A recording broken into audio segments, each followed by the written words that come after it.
All right, today I'll be working on a 2004 Honda Civic, and this is a hybrid. It's my wife's car. She's sitting over there on the phone, and she says that her window isn't going all the way down like it used to. So that would be this window right here. Yeah, it stops there, and it used to go all the way down. The other side, it does the same thing. They should be going all the way down, but the fact that they're stopping at the same point makes me think that this isn't a motor or some type of a wheel, a drive wheel or something like that, like friction wheel that makes the window go up and down. There's something in there that's blocking it. So I'm going to open up this door today and take a look and see what it is and make a video so that you can overcome the same thing if you run into it. First thing I want to do is I'm going to go ahead and roll the window all the way up so it's in a secure spot, and it's framed by all the edges of this door for support while I'm working on it. I don't want it down in the door frame while I'm working. The next thing I'm going to do is clean out all the stuff from my wife's door. Seems to have a few things that she keeps with her. All right. First thing I'm going to do is find the access screws. They're going to probably be behind this panel. First thing I'm going to do is use a flat tip screwdriver, put in this little notch at the top, and then just pull that on down like so.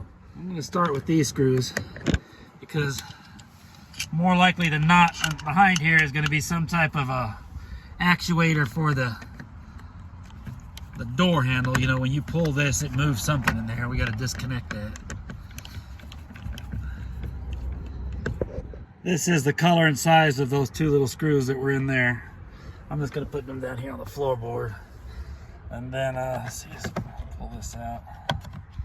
Yeah, looks like we got a wiring harness and a rod that we need to take off. So for the wiring harness, there's a gray portion of the contact or the connector that you need to push in. It's the little middle part of that gray connector, and I'm going to try to do it. There we go.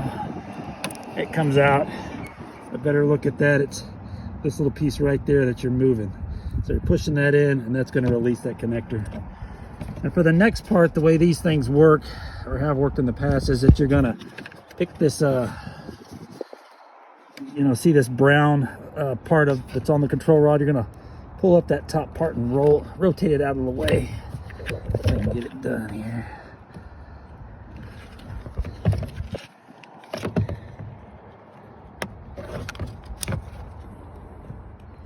There we go.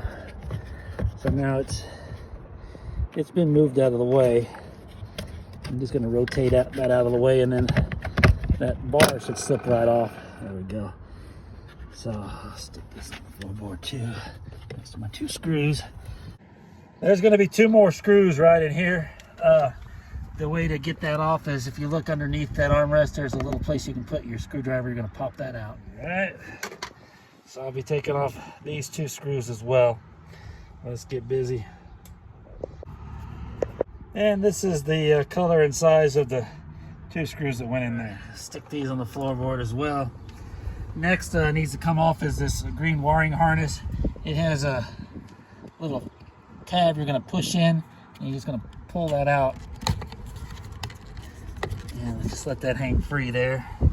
Okay, so a couple more screws that need to come out. They're going to be located up in here. See where my screwdriver is pointing? There's one in there. And there's going to be another one right up in here. Two Phillips head screws. Let me go ahead and take those out. And this is the size and color of those two screws.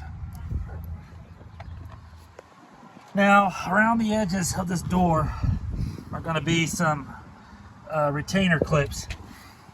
They make a tool to get these off, but you can also just use something flat like a putty knife or one of those 5-in-1 tools that they use for painting. I'm going to use this tool, but anything that has a flat surface like this that can kind of get in there between this plastic and the trim will work.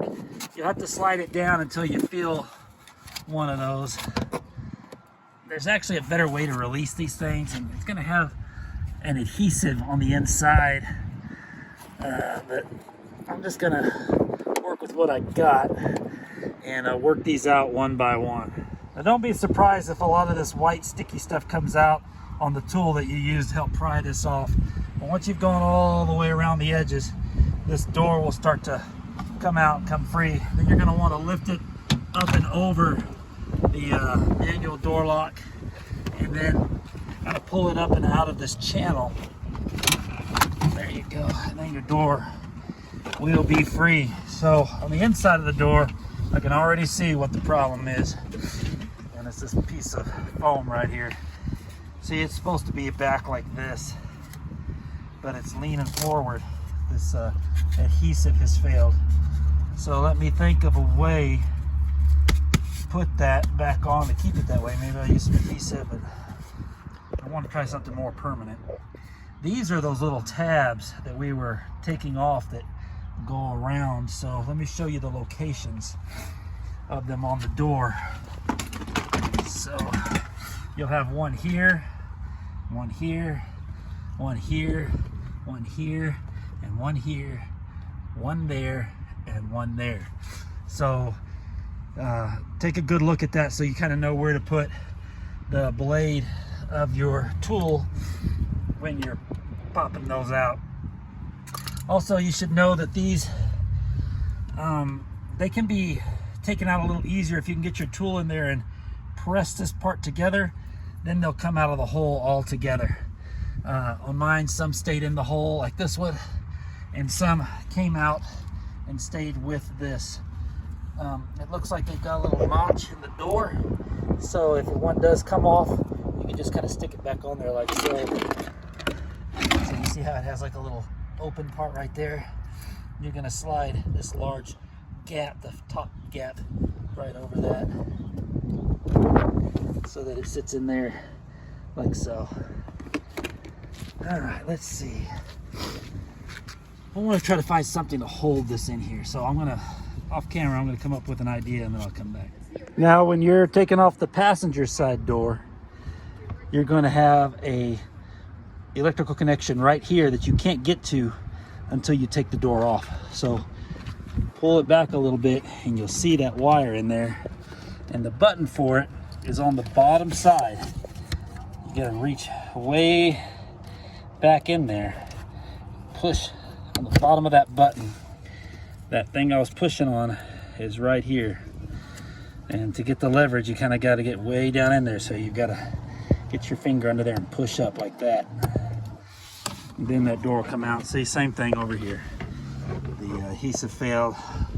I'm going to try to do the same fix. All right, let me show you what I've decided to do. Okay, so the reason this thing keeps coming off is the heat. It's darn hot here today. In fact, my phone overheated just leaving out in the sun for a few seconds. So I'm gonna have to figure out a way to physically hold this back. And what I'm gonna do is I'm gonna use some of this wire. I used to use this in the Army as safety wire for helicopter hardware. And I'm gonna anchor one end underneath the screw here. I'm gonna run it across here, and I'm gonna try to go through that little hole, but if I can't, I'll use my drill to make its own little hole, and basically just run a wire across here and tighten it up to keep this back so that the window can come all the way down. I'm not sure if I really told anybody or if you don't know, but what was happening was the window was going down, and it was hitting this when it was leaning out, so that it couldn't go all the way down. It needs to be pushed back so that the window can pass it.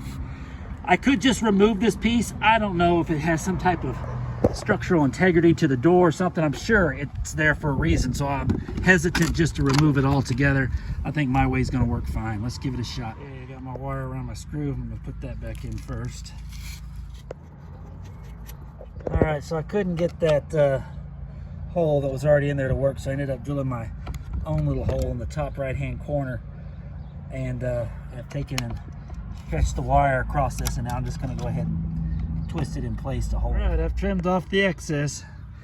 I got it wired up now. I'm gonna go ahead and reinstall, which is just gonna be the reverse of taking it off. A couple little things. I had to use my finger to kind of pull this manual door lock forward so it would go line up back with the hole.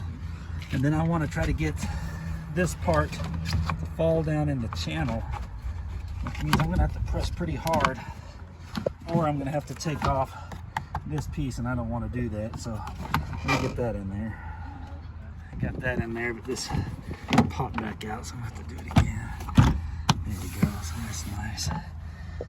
But before I go pushing all those pieces in, you know, all the little retainers, I want to make sure you fish out your wiring harness and get that in position. Otherwise, it'll be trapped behind the door. You'll have to take it off again.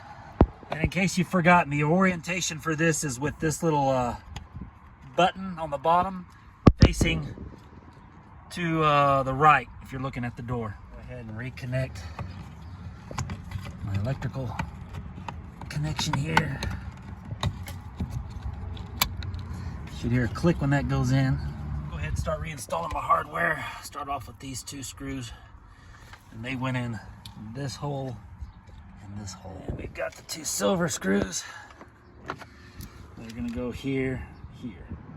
Now I'm going to go ahead and put this back on. First thing I want to do is hook my bar back up. It's going to be kind of hard to do with one hand, so you get the idea. This goes in that hole, and after you get in that hole, that little retainer just swings around and covers it again like that. So you just rotate it around. Then you want to go ahead and fish out your other electrical connection, and you're going to connect that as well. The little button that you press in, it faces the door, so it should go on like this into that box, just like so. So get it on there. There's one thing there. It should also have a snap when you put it in, and then you can go ahead and wiggle all this back into position to get these 2 holes to line up for your final 2 screws, which I'll put in now. All right, with those in place, now it's time to put on this part of the armrest. So it's got this tab on this end. This tucks underneath this part here. So the way it's gonna go on is just like that. And then you're just gonna rotate it and click it in place. There you go. Last piece is this. Remember, it's got a little tab at the top, 2 little tabs at the bottom. These go on the bottom. You can see the 2 holes for them right there. That's where these 2 pieces go. We're just gonna stick that in there like so, and then push it up until it clicks in place nice and smooth. Well, let's see if this works. Well, I can't sit down in the seat until I put all my wife's products back in the door, so we'll do that real quick. I'm pretty confident this is all gonna work. I'm sure this is all in the wrong order, and I'll hear about it later, but that's okay. Screwdriver out. Let's see. All right, all the way down now, we're good to go. As always, thanks for watching. If you wouldn't mind hitting that subscribe button, I'd appreciate it. The more subscribers I get, the more money I make. Thank you so much.